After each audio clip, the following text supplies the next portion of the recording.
Transparency and the rule of law will be the touchstones of this presidency.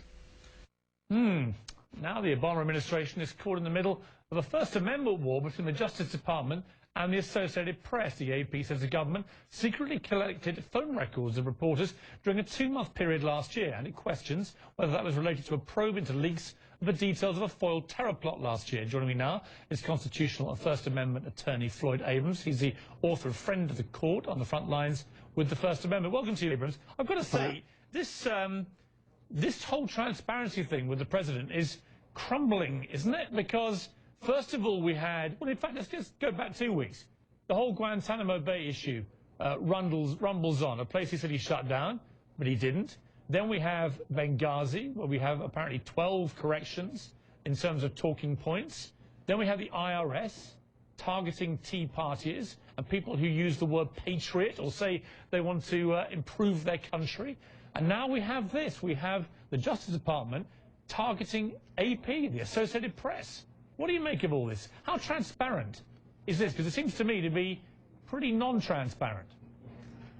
Look, I don't think the one we learned about today is so much a matter of transparency as a violation or at least a danger to the First Amendment, to the notion of civil liberties and the like.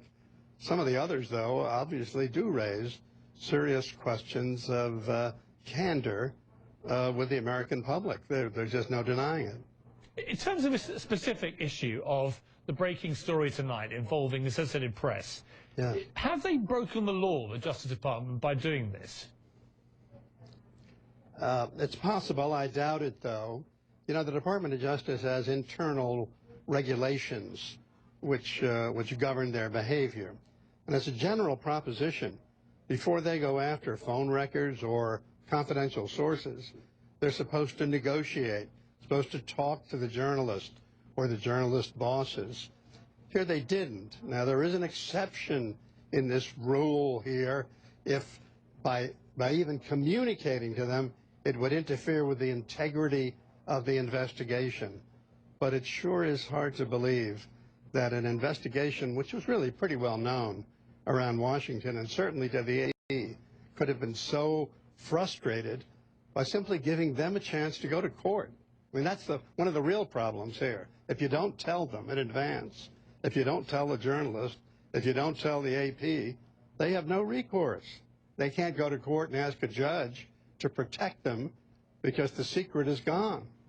Yeah, I think it's completely outrageous. Never mind First Amendment rights, which are obviously extremely important in this particular case, but also the whole issue of protecting sources. And let's remind everyone that when they were asked to hold the story, which involved this foiled terror plot, they did do that. So they behaved very responsibly.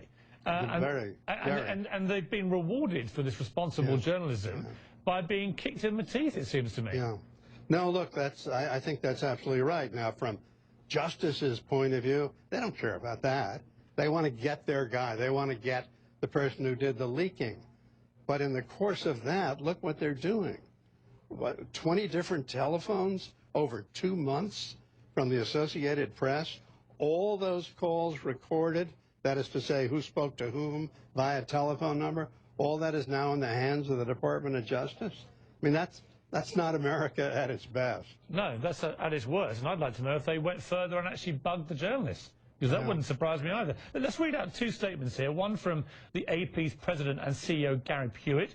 He wrote to Attorney General Eric Holder and in part said there can be no possible justification for such an overbroad collection of the telephone communications of the Associated Press and its reporters. These records potentially reveal communications with confidential sources across all the news-gathering activities undertaken by the AP during a 2-month period, provide a roadmap to AP's news-gathering operations, and disclose information about AP's activities and operations that the government has no conceivable right to know. We regard the action by the Department of Justice as a serious interference with AP's constitutional rights to gather and report the news. Now, the Justice Department responded by saying regulations require us to make every reasonable effort to obtain information through alternative means before even considering a subpoena for the phone records of a member of the media. We must notify the media organisation in advance unless doing so would pose a substantial threat to the integrity of the investigation.